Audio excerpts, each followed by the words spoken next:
Hello students, welcome back. Let us continue our chapter solution. So, in yesterday's class we have discussed some concentration terms, concentration and its ways to express it, and today we will discuss the solubility. What is solubility? Today in this class we will discuss the solubility. So, what is solubility?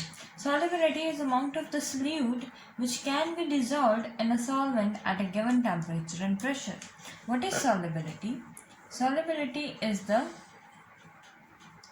amount of solute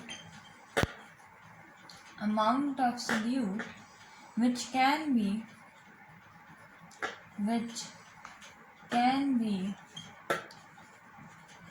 dissolved in solvent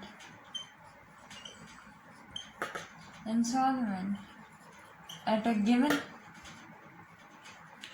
temperature and pressure. So solubility क्या है? ये एक binary solution की हम बात करते हैं कि एक सॉल्वेंट है, एक सोल्यूट है और एक सॉल्वेंट है. कितनी अमाउंट सोल्यूट की चाहिए सॉल्वेंट, किस हद तक जो सोल्यूट है वो सॉल्वेंट में डिजॉल्व होता है, वो उसकी सॉल्युबिलिटी बताती है. जैसे कि एग्जांपल ले लीजिए कि NaCl है, सॉल्ट है, कॉमन सॉल्ट है जो हम घर में यूज़ करते हैं. NaCl है, उसको हम वाटर में डाल देंगे तो वो बहुत जल्दी से मिक्सअप हो जाएगा, वो बहुत जल्दी से डिज़ोल्व हो जाएगा उसमें. ठीक है, इसका मतलब हम कह सकते हैं कि उसकी सॉल्युबिलिटी बहुत ज़्यादा है. अगर हम वैसे एक शुगर ले लें, शुगर भी बहुत जल्दी डिज़ोल्व हो जाएगी, लेकिन उससे थोड़ी सी कम होगी, सॉल्ट से थोड़ी देर से होगी, लेकिन हो तो जल्दी डिज़ोल्व जाएगी. लेकिन अगर मैं ऑक्सीजन ले लूँ, ऑक्सीजन गैस ले लो, उसको पानी में डिज़ोल्व करने की कोशिश करूँ, क्या कभी भी वो डिज़ोल्व हो पाएगी? नहीं हो पाएगी. मुझसे एट अ गिवन जो नॉर्मल टेम्परेचर है, STP है हमारा, उस पर ना ऑक्सीजन ऐड हो ही नहीं सकती कभी भी. तो क्या है इसका मतलब कि अगर NaCl को मैं वाटर में ऐड करती हूँ तो वो एक सोल्यूशन बना लेता है. ठीक है, अगर मैं शुगर को भी वाटर में ऐड कर रही हूँ तो वो भी एक सोल्यूशन बना रही है. ठीक है, लेकिन अगर मैं ऑक्सीजन को वाटर में मिक्स कर रही हूँ तो वो सोल्यूशन तो बना रही है, लेकिन कैसे बना रही है कि ये कितनी चाहिए होती है, 3.08 ml of oxygen is dissolved in 100 ml of water. ये ऐसी होती है, ये फिक्स्ड वैल्यू है कि ये ऐसी होती है. जब 100 ml आप वाटर लेंगे और प्रेशर थोड़ा सा अप्लाई करेंगे उसमें, और ऑक्सीजन कितनी सिर्फ डिजॉल्व होगी, सिर्फ इतनी होगी 3.08 ml 100 में. ठीक है, लेकिन अगर NaCl है वो इतना सब जितना मर्जी हो, सारे का सारा डिजॉल्व हो जाता है वाटर में. इसका हम कह सकते हैं, इससे हम कह सकते हैं कि ये वाले जो है NaCl हो गया, शुगर हो गया, ये मोर सॉल्युबल है, ये बहुत ज़्यादा सॉल्युबल है, और जो ऑक्सीजन है वो लेस सॉल्युबल है. ठीक है, इसका मतलब कि हम इसको ऐसे भी कह सकते हैं कि these substances have high solubility in water. NaCl has a high value of solubility in water. Sugar has high value of solubility in water. So कौन सी चीज़ है जो हमें बताती है कि कितना मिक्स हो जाएगा, वो सोल्यूशन कैसा बनेगा, that is solubility. अब इस चैप्टर में जो हमें आगे डिस्कस करना है वो है solubility of solid in liquid, solid in solid, solid in gas, liquid in liquid, liquid in solid, liquid in gas. ये सारे हम गैस के भी तीनों करेंगे, gas in solid, gas in liquid, gas in gas. ये हमने डिस्कस करना है, लेकिन उससे पहले हमें एक काम करना है कि हमें टर्म्स कुछ समझनी है जो हमारे आगे चैप्टर में बहुत हेल्पफुल है. ठीक है, उसके लिए हम जो पहली टर्म है वो है dissolution. The first term is dissolution. So what is dissolution? Dissolution क्या है कि जब आपने NaCl जो सॉल्ट था उसको वाटर में मिक्स किया. ठीक है, NaCl को वाटर में मिक्स किया, इसके क्या से क्रिस्टल्स थे, ये सल्यूट है, ये सॉल्वेंट है. जब आपने सल्यूट को सॉल्वेंट में डाला, उसने एक सोल्यूशन बना दिया, उसने क्या बनाया, सोल्यूशन. अब क्या है कि NaCl के जो क्रिस्टल्स हैं वो सारे के सारे डिजॉल्व हो रहे हैं वाटर में. ठीक है, NaCl के जो सारे के सारे क्रिस्टल हैं वो धीरे धीरे धीरे धीरे धीरे धीरे वाटर में मिक्स हो गए सारे के सारे, और उन्होंने क्या बनाया, एक सोल्यूशन. ऐसा ही इसका मतलब कि कोई भी सोल्यूट लो और वो जो सॉल्वेंट में मिक्स होना शुरू हो जाए। जब सॉल्वेंट में मिक्स होना शुरू हो जाए, जहाँ डिजॉल्व होना शुरू हो जाए, तो उस प्रोसेस को हम क्या कहते हैं? डिसोल्यूशन। अब इसकी डेफिनेशन क्या बन जाएगी? The process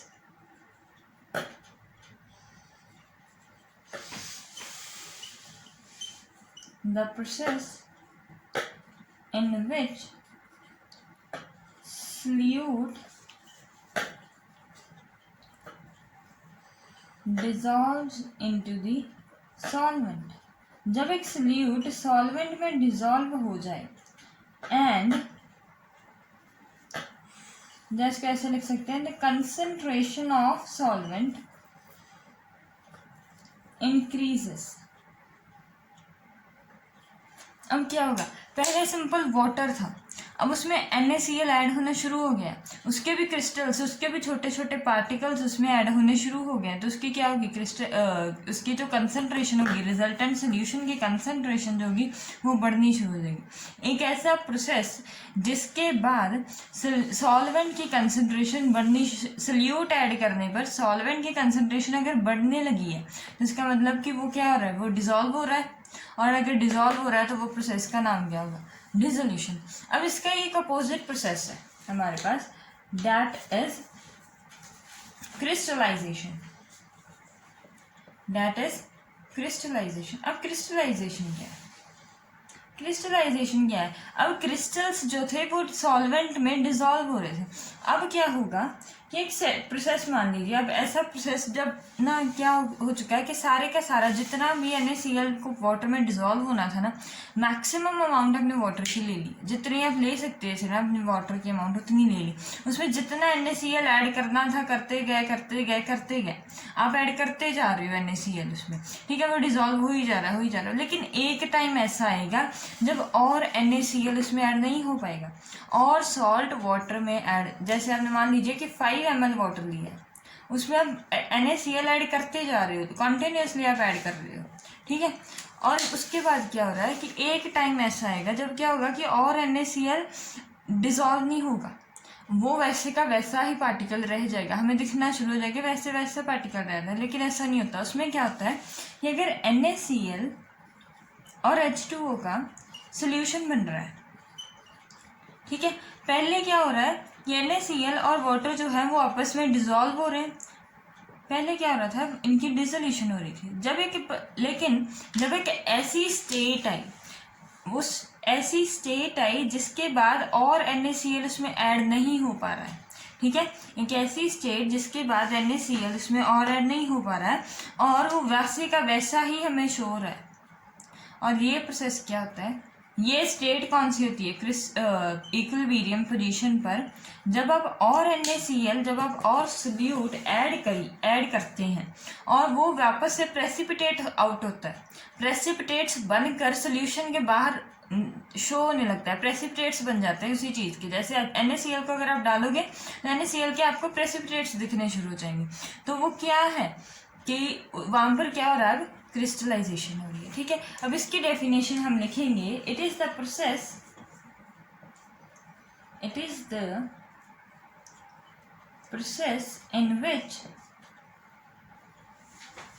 in which solute particles collide with each other and comes out of solution and crystal form। अब वो क्रिस्टल बनकर बाहर आने शुरू हो जाएंगे। जैसे अब मान लीजिए कि आपने यही वाटर था ना, वाटर पहले ऐसा था, अब उस पहले NaCl ऐसे कम थे तो ऐड होते गए। लेकिन ऐसा टाइम आएगा जब बहुत सारे NaCl हो जाएंगे ऐड, उससे ज़्यादा उसकी कंसंट्रेशन इंक्रीज नहीं हो पाएगी NaCl की। जब आप एक पार्टिकल और NaCl का ऐड करेंगे तो ये क्या करेगा? इनमें से किसी एक पार्टिकल को ये डिस्प्लेस करेगा। इसकी ये जो नया वाला पार्टिकल है वो पिछले वाले की जगह ले लेगा, ठीक है। मान लीजिए कि इस पार्टिकल की उसने जगह लेनी है, इसकी, ये वाले नए में, ये वाला पार्टिकल अंदर आ जाएगा और ये जो पहला पार्टिकल था वो बाहर आ जाएगा, ठीक है। अब जब ये कोलाइड होंगे इनकी एनर्जीज एक्सचेंज होंगी, ठीक है, क्योंकि ये कांस्टेंट एनर्जी में तो रहेंगे, काइनेटिक एनर्जी तो एटम्स के पास है ही है। जब ये वाला पार्टिकल इसके साथ कोलाइड करेगा तो ये इसकी जगह पर सेटल आउट हो जाएगा, लेकिन जो पहले से ही डिसॉल्व्ड था वो बाहर आएगा क्रिस्टल की फॉर्म में।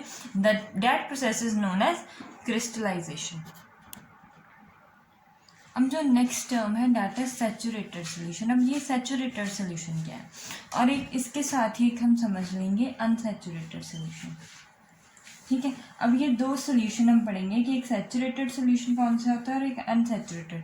इसके एग्जांपल हम देंगे कि आपने जब आप लेमनेड बनाते हो, ठीक है, लेमनेड नींबू पानी बनाते हो तो उसमें वाटर लेते हो आप, थोड़ा सा उसमें शुगर ऐड करनी शुरू करते हो, ठीक है। शुगर थोड़ी सी ऐड कर रहे हो आप और वो डिज़ोल्व हो रही है, आपको दिखाई नहीं दे रही कि वो डिज़ोल्व हो रही है नहीं हो रही, बस आप वाटर है, थोड़ा सा वाटर है, उसमें आपने ये एक स्पून डाल दिया शुगर का, ठीक है, ये स्पून डाल दिया आपने शुगर का, उसको आप स्टिर करोगे, उसको आप मिक्स करने की कोशिश करोगे तो वो क्या बना देगा, थोड़ी देर बाद सारे का सारा सोल्यूशन बन जाएगा, ठीक है।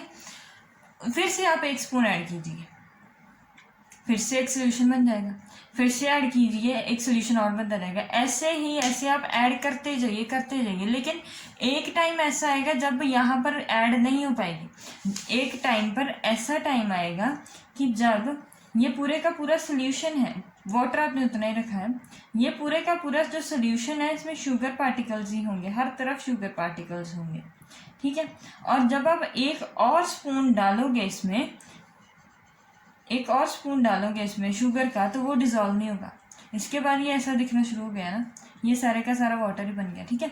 लेकिन एक ऐसी स्टेट आएगी जब ये और डिज़ोल्व नहीं होता, वो हमने देख लिया कि वो कौन सी स्टेट है, वो क्रिस्टलाइजेशन स्टेट है, कि वो वैसे का वैसा ही रह जाता है। जब वो डिज़ोल्व होता है तो वो डिसोल्यूशन हो रही है। जब पार्टिकल आपने और डाला है उसमें लेकिन फिर भी वो अपनी स्टेट नहीं चेंज कर पा रहा, जैसा है वैसा ही रहेगा, तो that is known as crystallization. अब इन दोनों सॉल्यूशंस का क्या नाम है, जो सॉल्यूशन जिसमें हम ऐड कर रहे हैं और उसमें और भी ऐड हो सकता है, जैसे आपने एक स्पून शुगर का डाला था, इतने वाटर में आपने एक स्पून शुगर का डाला, वो एक सोल्यूशन बन गया। अब उस सोल्यूशन में और शुगर भी अगर ऐड कर रहे हो तो वो मिक्स हो पा रही है, so that is known as the unsaturated solution. Unsaturated solution की डेफिनेशन क्या बन गई, when more solute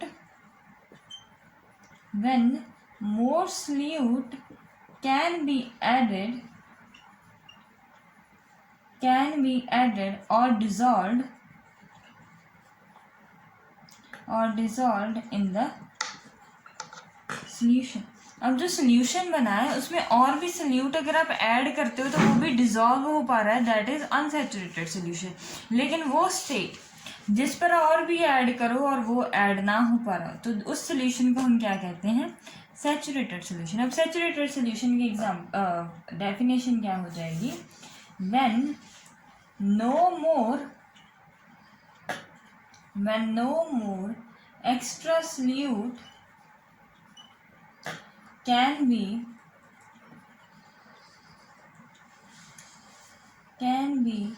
dissolved in the solution। when no more extra solution can be dissolved in the solution, वो स्टेट जब आप सोल्यूट ऐड तो कर रहे हो, शुगर सोल्यूट है ना हमारा, सोल्यूट को ऐड तो कर रहे हो लेकिन उस सोल्यूशन में और ऐड नहीं हो पा रहा है, और एक्स्ट्रा सोल्यूट जो है उसमें डिसॉल्व नहीं हो पा रहा, वो क्या है, सैचुरेटेड सोल्यूशन। एक और होता है, हम हैशटैग लगा लेंगे उसको, वो होता है सुपर सैचुरेटेड सोल्यूशन।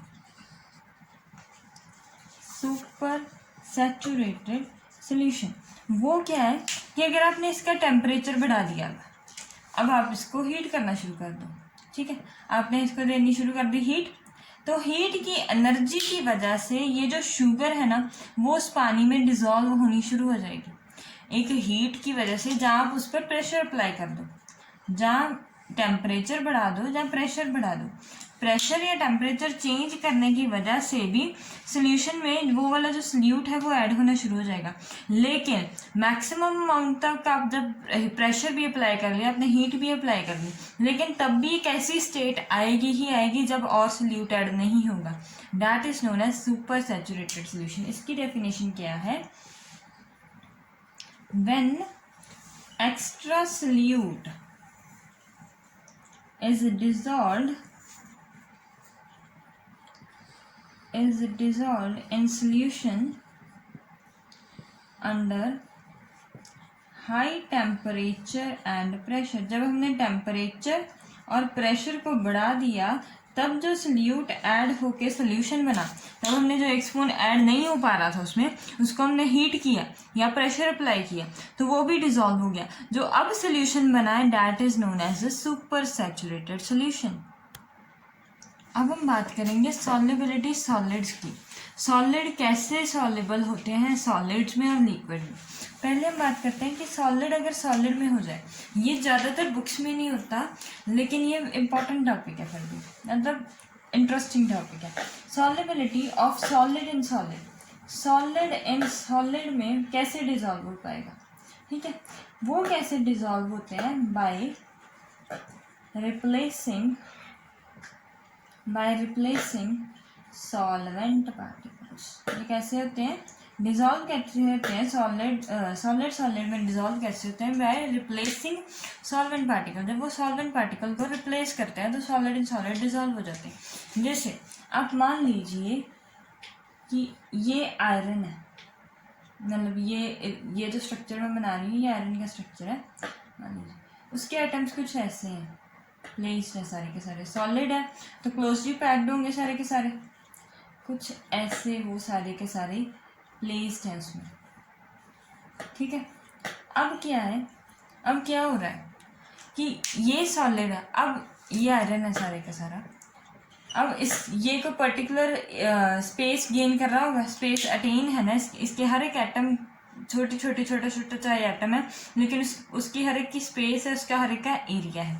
अब क्या होगा कि अगर मैं इसमें कॉपर ऐड करना शुरू करती हूँ, कॉपर और आयरन दोनों का साइज सिमिलर है, साइज सिमिलर होने की वजह से ये क्या होगा, कॉपर का क्या होगा कि इन दोनों का साइज सिमिलर है। जब मैं इसको इसमें डिज़ोल्व करने की कोशिश करूँगी, मिक्स करने की कोशिश करूँगी, तब क्या होगा कि कुछ पार्ट जो होगा ना आयरन वाला वो रिमूव होना शुरू हो जाएगा, कुछ पार्टिकल्स आयरन के रिमूव हो जाएंगे, ठीक है, कोई भी पार्टिकल मान लीजिए वो रिमूव हो जाएंगे, उनकी जगह पर क्या आ जाएगा, कॉपर का पार्टिकल फिट हो जाएगा, क्योंकि उनका साइज सेम है, उनका साइज सेम है ना, जिसकी वजह से वो एक दूसरे की जगह में फिट भी आ सकते हैं।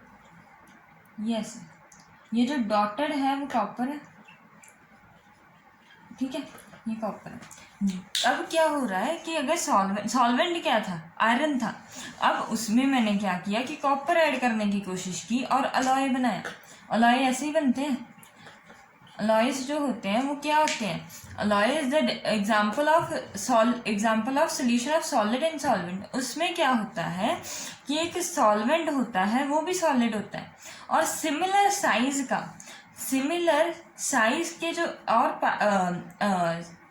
साइज के जो और पार्टिकल हैं वो उस जगह को अटेन कर लेते हैं, ठीक है, और ये क्या जो बनता है उसे हम क्या कह देते हैं कि एक अलॉय है। अब इसमें इसने किया क्या है कि इसने रिप्लेस किया है सॉल्वेंट के पार्टिकल्स को, ठीक है। अब एक इसका ही सेकंड तरीका होता है दैट इज इंटरस्टिशियल सॉल्यूशन। एक इंटरस्टिशियल सॉल्यूशन बनाते हैं, जैसे कि अब हम एग्जांपल ले लेते हैं टंगस्टन की। टंगस्टन के पार्टिकल्स बहुत बड़े बड़े हैं, उसका साइज काफ़ी बड़ा है, ये टंगस्टन के पार्टिकल्स हैं।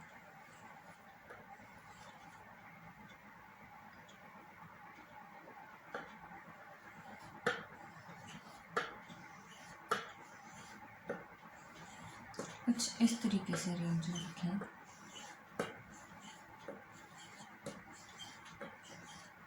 ठीक है, ये टंगस्टन के पार्टिकल्स हो गए। अब क्या है, अब क्या हो रहा है कि ये वॉइड है ना, ये वाली जो खाली जगह है, ये हमने सॉलिड स्टेट में पढ़ा हुआ है कि ये जो एम्प्टी स्पेस है, एम्प्टी स्पेस को हम क्या कहते हैं, वॉइड कहते हैं।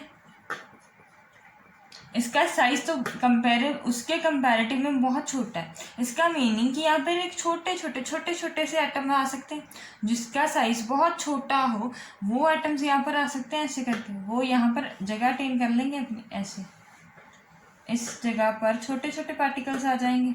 यहाँ पर जो डॉट से लगा रही हूँ मैं, वो कहाँ पर आ जाएंगे, यहाँ पर आ जाएंगे ना सारे के सारे जो छोटे छोटे पार्टिकल्स हैं, क्योंकि इसका वॉइड के साइज को कवर करने के लिए छोटे छोटे पार्टिकल्स आ जाएंगे। और छोटे पार्टिकल्स किसके मान लीजिए, कार्बन के मान लीजिए, ठीक है। और इसका एक स्ट्रक्चर बन जाता है, that is tungsten carbide. Tungsten carbide का ये स्ट्रक्चर बनाया है मैंने, ठीक है। अब इसमें क्या हो रखा है कि बड़े पार्टिकल किसके हैं, टंगस्टन में, लेकिन उनकी जो वॉइड्स थी ना वो खाली पड़ी हुई थी। एम्प्टी स्पेस होती है उसे वॉइड कहते हैं, ठीक है। उसमें क्या आ गया, छोटे पार्टिकल्स आ गए। छोटे पार्टिकल्स मान लीजिए कार्बन के आ गया, और क्या बन गया हमारा, टंगस्टन कार्बाइड। ये था interstitial solution. Now let us discuss solubility of solid in liquid. Solid in liquid की एग्जांपल मान लीजिए सॉल्ट इन वाटर, ठीक है, ऐसे एग्जांपल पे। अब सॉलिड को वाटर लिक्विड में डिसॉल्व करना है। इसके लिए आपको जो पहली चीज़ समझनी है वो क्या है कि इससे डिस्कस करने से पहले हम क्या करेंगे कि ये किसी चीज़ पर डिपेंड करते हैं, ठीक है। ये सारे के सारे डिपेंड करते हैं। The solubility of solid in liquid depends upon, ये किस 4 चीज़ों पर डिपेंड करते हैं। इसमें पहली चीज़ ये है कि नेचर ऑफ सॉल्यूट पर डिपेंड करते हैं, ठीक है। सेकंड, नेचर ऑफ सॉल्वेंट पर डिपेंड करते हैं। Third is effect of temperature, and fourth is effect of pressure, ठीक है। अब जो सॉल्युबिलिटी है ना सॉलिड की लिक्विड में, कि सॉलिड कैसे, कौन सा सॉलिड डिसॉल्व होगा, कैसे लिक्विड में डिसॉल्व होगा, कौन से लिक्विड में नहीं होगा, किस हद तक होगा, किस हद तक नहीं होगा, ज़्यादा सॉल्युबल है, कम सॉल्युबल है, वो इन 4 पैरामीटर्स पर डिपेंड करती है।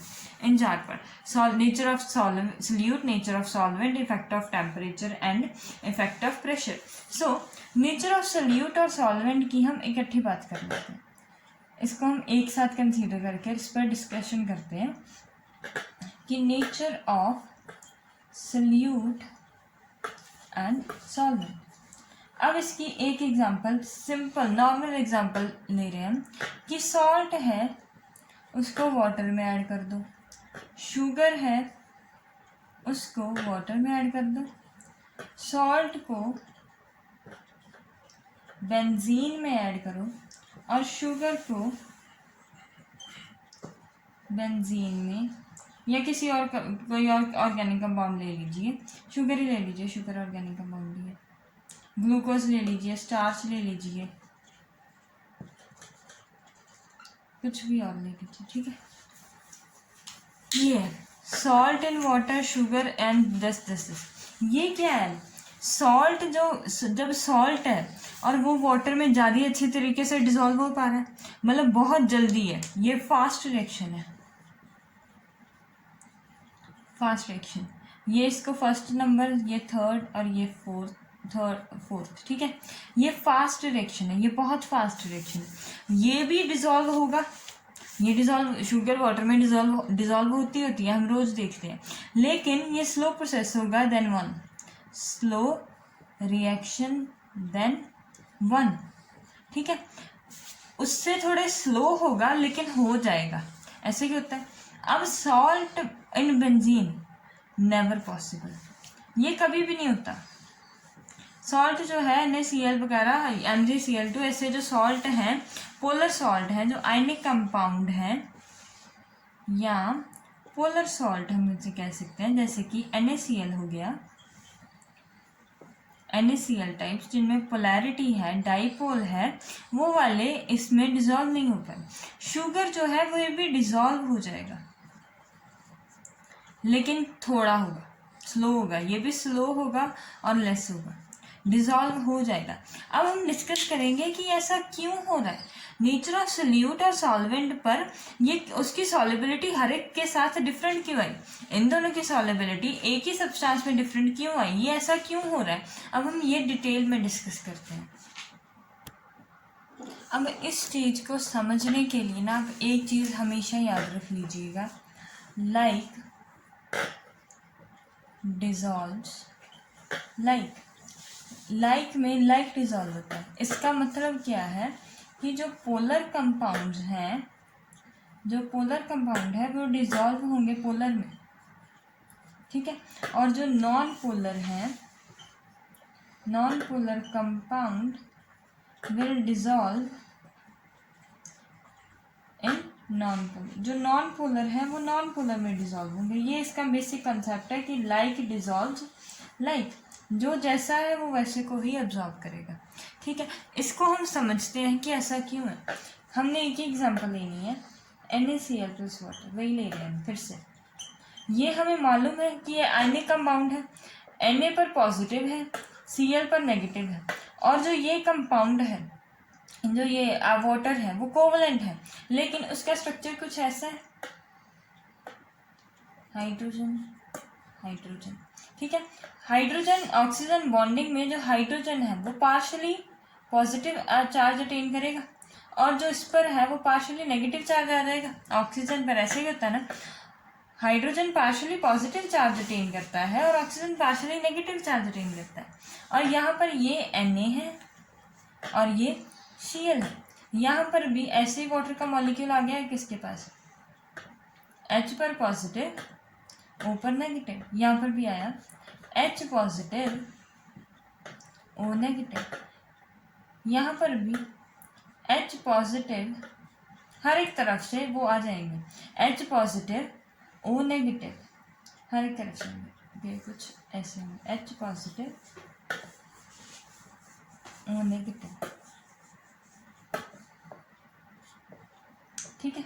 ये सारे के सारे पार्टिकल्स यहाँ पर आ जाएंगे। अब क्या होगा कि ये पॉजिटिव चार्ज है जो वो नेगेटिव के साथ अट्रैक्ट होगा, ये सारे का सारा जो है वो उसको अट्रैक्ट करने की कोशिश करेगा, ठीक है। लेकिन Cl के केस में क्या है, Cl नेगेटिवली चार्ज है ना, तो उसके केस में क्या है कि ये उल्टा हो जाएगा थोड़ा सा। उसके केस में क्या हो जाएगा कि Cl इधर है ना, Cl नेगेटिव Na पॉजिटिव, यहाँ पर ऑक्सीजन अट्रैक्ट हो रहा होगा, H के मॉलिक्यूल वो हाइड्रोजन के मॉलिक्यूल दूर होंगे थोड़े से,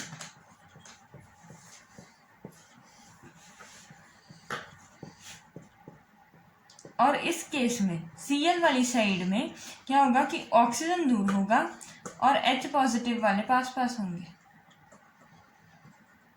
नेगेटिव के पास कौन होता है, पॉजिटिव होता है, यही होता है। अब जो ये पॉजिटिव अट्रैक्शन लेंगे, पॉजिटिव और नेगेटिव अट्रैक्ट करेंगे, ये पॉजिटिव और नेगेटिव अट्रैक्ट करेंगे, ये क्या करेंगे, इसके जो बॉन्ड है NaCl का, जो ये बॉन्ड होता है आपस में आयनिक बॉन्ड है, उसको ब्रेक कर देंगे, जिसकी वजह से क्या हो जाएगा कि Na का एक अलग आयन बन जाएगा, Cl का एक अलग आयन बन जाएगा सोल्यूशन में, ठीक है।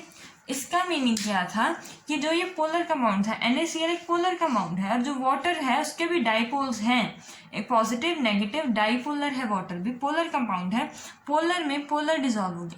अगर हम इसी के साथ एक और एग्जांपल ले लें शुगर की, ऑर्गेनिक कंपाउंड की। ऑर्गेनिक कंपाउंड है शुगर, उसको बेंजीन में डिजॉल्व करो, कोई भी ऑर्गेनिक कंपाउंड ले लो, आप टॉलवीन ले लो, आर्थाजीन ले लो, और कितने ऑर्गेनिक कंपाउंड है वो लेते जाओ, आप कुछ भी लेते जाओ, CH3 ले लो, कोई भी कोवलेंट कंपाउंड ले, CH4 ले लो, कोवलेंट कंपाउंड लेते जाओ आप, वो क्या होंगे, जो ऑर्गेनिक कंपाउंड लेते जाओ वो ऑर्गेनिक सब्सटेंस में ही डिसॉल्व करेंगे, ठीक है। इसका हमने एक ही हमेशा बात याद रखनी है कि लाइक डिसॉल्व्स लाइक। और next factor is effect of temperature. Temperature का क्या इफेक्ट है सॉल्युबिलिटी पर। अब ऐसे ही मान लीजिए अगर ये रिएक्शन हो रही है, solute plus solvent give us solution plus heat, means exothermic reaction हो रही है। और एक और रिएक्शन हो रही है, solute plus solvent plus heat energy will give us solution. ये एक सोल्यूशन दे रही है। एक एंडोथर्मिक प्रोसेस हो रहा है और एक एक्सोथर्मिक प्रोसेस हो रहा है, ठीक है, ये एंडोथर्मिक है। अब इसको समझते हैं कि ऐसी रिएक्शंस में अगर हम टेम्परेचर प्रोवाइड करना शुरू करते हैं तो सॉल्युबिलिटी बढ़ जाएगी या कम हो जाएगी।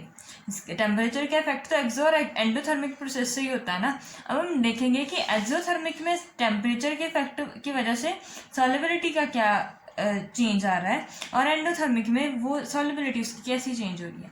अब मान लीजिए ये सल्यूट है, ये सॉल्वेंट है। जब रिएक्शन होता है तो इनकी एनर्जीज जो है वो कंबाइन होंगी। इनकी एनर्जीज कंबाइन होंगी ना। इसके पास मान लीजिए कि 30 किलो जूल पर मोल एनर्जी है, ठीक है। इसके पास है 50 किलो जूल पर मोल एनर्जी इसके पास है। ये कंबाइन हो गया और ये जो रिजल्टेंट है ये 80 किलो जूल है टोटल रिएक्शन में ऑन द रिएक्टेंट साइड। इतनी एनर्जी है रिएक्टेंट साइड पर। और प्रोडक्ट साइड में क्या हो रहा है कि इसके पास आ गई है 40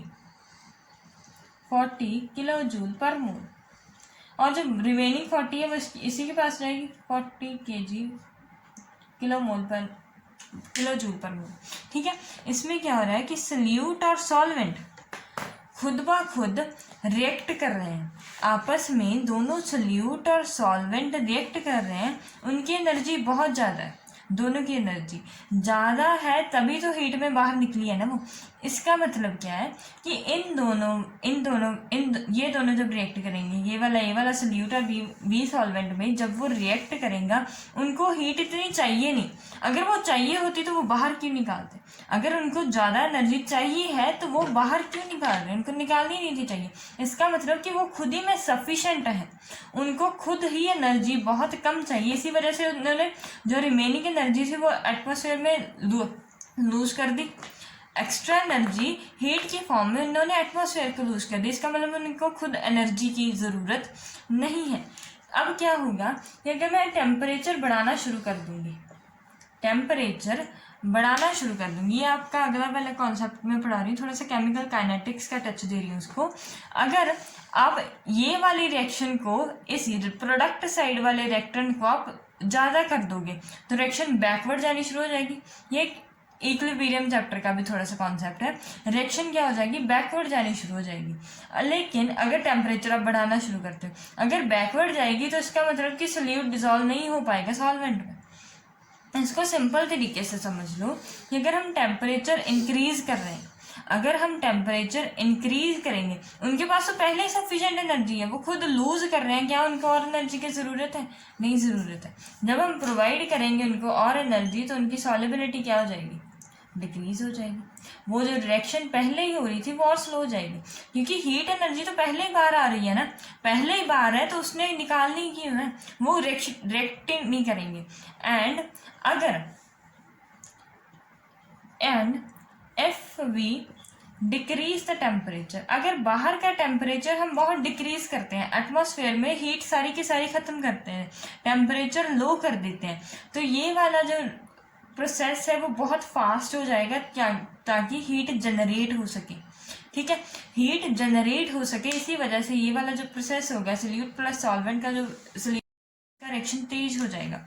if temperature decreases solubility, dissolve होने का मतलब यही है ना कि सॉल्युबिलिटी उसकी क्या कर जाएगी, इंक्रीज हो जाएगी, ठीक है। ये क्या है, इन्वर्सली प्रोपोर्शनल। जब एक एक्सोथर्मिक रिएक्शन है तो टेम्परेचर इन्वर्सली प्रोपोर्शनल है सॉल्युबिलिटी के, ठीक है। अब नेक्स्ट चीज़ हम लेते हैं कि एंडोथर्मिक प्रोसेस में क्या हो रहा है कि वो खुद ही हीट चाहिए, उसको खुद हीट चाहिए ताकि वो सोल्यूशन बना सके। ये मान लीजिए 10 है, ये 20 है और ये हम 50 प्रोवाइड कर रहे हैं, तभी जाकर 80 किलो जूल पर मोल का सोल्यूशन तैयार हो रहा है। हम इनको 50 खुद दे रहे हैं। अब आप देख लीजिए, अब आप टेम्परेचर ज़्यादा प्रोवाइड करोगे, मतलब हीट एनर्जी प्रोवाइड कर रहे हो। अगर हम टेम्परेचर ज़्यादा दे रहे हैं और ज़्यादा ये हीट देंगे, जितनी ज़्यादा हीट देंगे उतना ही ज़्यादा ये दोनों आपस में रिएक्ट करना शुरू करेंगे। जितना ही ये इसके साथ रिएक्ट करेगा, ये इसमें डिसॉल्व होगा ये उसमें, उतनी ही ज़्यादा हीट रिएक्शन, उतनी ही ज़्यादा सॉल्युबिलिटी डिसोल्यूशन ज़्यादा हो जाएगी और सॉल्युबिलिटी बढ़ जाएगी। अगर एंडोथर्मिक प्रोसेस में अगर आप हीट दे रहे हो या टेम्परेचर को इंक्रीज कर रहे हो तो जो सॉल्युबिलिटी है वो भी इंक्रीज हो जाएगी। अगर टेम्परेचर को आप डिक्रीज कर रहे हो तो सॉल्युबिलिटी भी डिक्रीज होनी शुरू हो जाएगी। ठीक है। एंडोथर्मिक प्रोसेस के लिए ये फर्स्ट है, ये सेकंड है। एंडोथर्मिक प्रोसेस के लिए जो टेम्परेचर है वो डायरेक्टली प्रोपोर्शनल है सॉल्युबिलिटी के। मतलब कि अगर जितनी ज़्यादा हीट प्रोवाइड करोगे, जितना ज़्यादा टेम्परेचर दोगे, उतना ही ज़्यादा सॉल्यूट जो है वो सॉल्वेंट में डिसॉल्व होना शुरू हो जाएगा। अब जो नेक्स्ट है वो है इफेक्ट ऑफ प्रेशर। प्रेशर का क्या इफेक्ट पड़ता है सॉलिड की लिक्विड में सॉल्युबिलिटी पर। ठीक है। अब हमें मालूम है कि सॉलिड और लिक्विड के पार्टिकल्स बहुत क्लोज हैं, वेरी क्लोज, बहुत पास है ना आपस में। उनके पार्टिकल्स पहले ही बहुत जुड़े हुए हैं और वो इनकम्प्रेसिबल होते हैं। इनकम्प्रेसिबल, वो कंप्रेस हो ही नहीं पाते। ठीक है। सॉलिड और लिक्विड के पार्टिकल पहले बहुत क्लोज है और उनकी फोर्स ऑफ अट्रैक्शन बहुत ज़्यादा है, और वो जब हम उनको प्रेशर अप्लाई कर कर कंप्रेस करने की कोशिश करते हैं वो कभी भी कंप्रेस हो ही नहीं पाते। ठीक है। इसका मतलब कि क्या इफेक्ट ऑफ प्रेशर होगा कोई सॉलिड और लिक्विड पर, जब उसकी वजह से वो कंप्रेस ही नहीं हो पा रहे, वो पार्टिकल्स पास आ ही नहीं पा रहे, कंप्रेस ही नहीं हो पा रहे हैं, उनकी सॉल्युबिलिटी पर कोई इफेक्ट नहीं है। अगर है भी तो बहुत थोड़ा सा, क्योंकि वो इनकम्प्रेसिबल है। इसका मतलब कि effect of pressure has no effect on solubility. इसका मतलब यही है कि pressure has no effect on solubility. इसकी सॉल्युबिलिटी, किसकी सॉल्युबिलिटी पर इफेक्ट नहीं है? Solubility of solid in liquid. Solid in liquid की जो सॉल्युबिलिटी है उस पर प्रेशर का कोई इफेक्ट नहीं है। This is all for today's lecture. In tomorrow's lecture, we will discuss solid, gas and liquid, and liquid and liquid. So I hope you liked the video. If you have any doubt, ask me in comment section, like and subscribe my channel.